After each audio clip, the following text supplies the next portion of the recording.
जय जय रघुवीर समर्थ. माझ्या या जय जय रघुवीर समर्थ या चॅनलवर तुम्हा सर्वांचं स्वागत. आपण दासबोधामधील दशक पहिला यामधले आपले समास 7 पर्यंतचे वाचन झालेले आहे. आज आपण समास 8वा सभास सवन याचे वाचन करणार आहोत. आज आपण ओवी क्रमांक 1 ते 14 याचे वाचन आपण पाहणार आहोत आणि त्याचा अर्थ जो दासबोधामध्ये सांगितलेला आहे तोच मी तुम्हाला वाचून दाखवणार आहे. सभेचा अर्थ होतो की पूर्वनियोजित एखाद्या विषयावर एकत्रित जमणे, सर्वांनी मिळून एकत्रित जमणे, एखाद्या विषयावर चर्चा करणे म्हणजे सभा. मग एखाद्या ठिकाणी या सभेला एक प्रमुख वक्ता म्हणून येत असतो आणि श्रवण करणारे ऐकणारे अनेक श्रोते असतात. मग ज्यावेळेस वक्ता सभेमध्ये आपलं मत सांगतो, आपण तो बोलत असतो, तेव्हा ऐकणारे जे श्रोते आहेत ते पूर्ण मन लावून त्याचं बोलणं ऐकत असतात. आध्यात्मिक सभेमध्ये श्रोते जे आहेत ते श्रोते अत्यंत भावनिक रूपाने त्या वक्त्याशी जोडल्या गेलेले असतात आणि वक्ता जे जे काही नवीन सांगेल ते ऐकण्याचा ते प्रयत्न करतात आणि ते त्याचं मनन करतात. पाहूया सभास्तवन ओवी क्रमांक 1 ते 14. ओवीचे वाचन आणि त्याचा अर्थ सोबतच पाहणार आहोत. श्रीराम. आता बंधू सकळ सभा, जय सदेशी मुळी सुलभता, जेथे स्वयं जगती शोभा, तिष्ठूर घरे. आता सर्व प्रकारच्या आध्यात्मिक सभांना मी नमस्कार करतो. अशा सभेत मुक्ती सुलभ होते. तेथे ईश्वर आपणहून प्रेमाने तिथस्थ असतात. आध्यात्मिक सभेमध्ये ईश्वराचा वास असतो.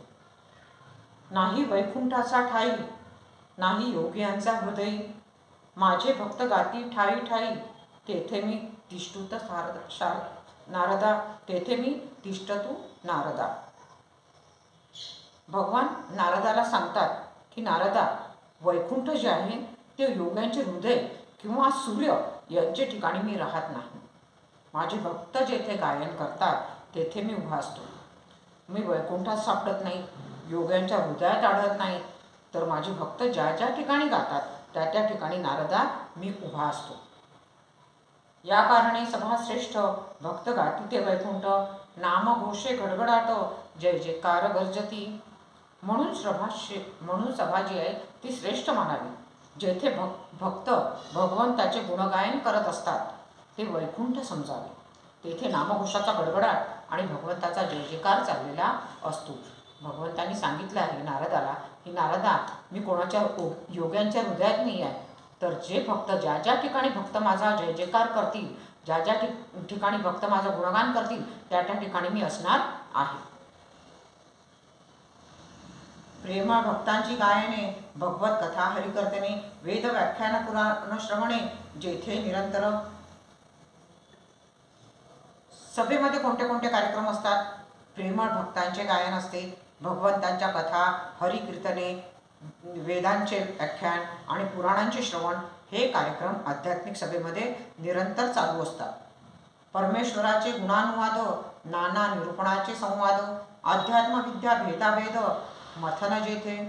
त्याचप्रमाणे परमेश्वराचे गुणानुवाद चालतात, परमार्थाच्या अनेक अंगावर निरूपणे होतात व प्रश्नोत्तररूपी संवाद चालतात आणि आत्मविद्येमध्ये जे अनेक भेदभाव आहे त्यावर चर्चा चालते. त्यामुळे त्याबद्दल विचारमंथन होत असते. नाना समाधाने तृप्ती, नाना आशंका निवृत्ती, चित्ती बैसे ध्यानमूर्ती वाग्विलासे. तेथे नाना प्रकारच्या शंका कुशंकाचे निरसन होत असते. त्यामुळे माणसाला समाधान होऊन त्याचे मन तृप्त होते. तेथे चालणाऱ्या सुंदर भाषणांनी श्रोत्यांच्या मनामध्ये उपाख्य देवतेची मूर्ती स्थिर होते. भक्त प्रेमळ भाविक, सभ्य सखोल सात्विक, रम्य रसाळ गायक, निष्ठावंत. या सभेमध्ये वर्णन केलेले सभासद असतात. कसे असतात? भक्त प्रेमळ असतात, भाविक असतात, सखोल ज्ञानी असतात, सात्विक असतात, रम्य आणि रसाळ गाणारे, निष्ठावंत सुद्धा असतात, कर्मशील, आचारशील, दानशील, धर्मशील, शुचिस्मंत, पुण्यशील, अंतरशुद्ध, कृपाळू. कर्मनिष्ठ असतात, आचारनिष्ठ असतात, दानशील असतात, धर्मनिष्ठ असतात, पवित्र असतात, पुण्यशील असतात आणि शुद्ध अंतकरणाने ते कृपाळू सुद्धा असतात.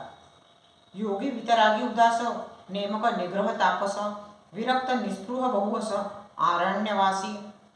योगी विरक्त उदास नियमाने चालणारे, इंद्रिय निग्रही, तापसी, विरक्त, निस्पृह, बहुधा अरण्यात राहणारे, दंडधारी, जटाधारी, नाथपंथी, मुद्राधारी, एक बाळ ब्रह्मचारी, योगेश्वर. दंडधारी, जटाधारी, नाथपंथी, मुद्रा धारण करणारे वैष्णव, बालब्रह्मचारी, मोठे योगी, पुरश्चरणी आणि तपस्वी, तीर्थवासी आणि मनस्वी, महायोगी आणि जनस्वी, जनासारिखे, पुरश्चरण करणारे, तपस्वी, तीर्थवासी, मन जिंकणारे, महायोगी, जनात राहून जनापासून अलिप्त राहणारे, सिद्ध साधू आणि साधक, मंत्रयंत्र शोधक, एकनिष्ठ उपासक, गुणग्राही. सिद्ध साधू, साधक, मंत्रयंत्र करून देणारे, एकनिष्ठ उपासक, गुणग्राही, संत सज्जन, विद्वजन, वेदज्ञ, शास्त्रज्ञ, महाजन, प्रबुद्ध, सर्वज्ञ, समाधान, विमळ करते. संत सज्जन, विद्वान, वेदज्ञ, शास्त्रज्ञ, महाजन, प्रौढ, सर्वज्ञ, निर्मळ समाधान करणारे, योगी, वित्पन्न, ऋषेश्वर, धूर्त, तार्किक, कवेश्वर, मनोजयाचे मुनेश्वर आणि दिग्बलके. योगी असतात विद्वान, ऋषीश्वर, धूर्त, तार्किक, महाकवी, मनोजय केलेले, मोठे, मुनी, दिगंबर या प्रकारचे श्रोते अशा सभेमध्ये आढळून येत असतात. सभेमध्ये कशा प्रकारचे श्रोते असतात हे या सभास्तवांमध्ये समर्थ रामदासांनी सांगितलेलं आहे. आपण पुढील होऊया, पुढच्या भागामध्ये पाहणार आहोत.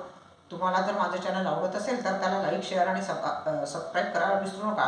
दासबोधाचे जे वाचन आहे ते आपण ओव्या आणि त्याचा अर्थ असं वाचत आहोत. दासबोधामध्ये जसा अर्थ दिला आहे तसाच मी तुम्हाला वाचून दाखवत आहे, जेणेकरून तुमच्या दासबोधाचे वाचन होईल. धन्यवाद. शुका सारिखे पूर्ण वैराग्य जाचे, वसिष्ठा परिज्ञान योगेश्वराचे, कवी वाल्मिका सारिखा मान्य ऐसा, नमस्कार त्या सद्गुरु रामदासा. जय जय रघुवीर समर्थ.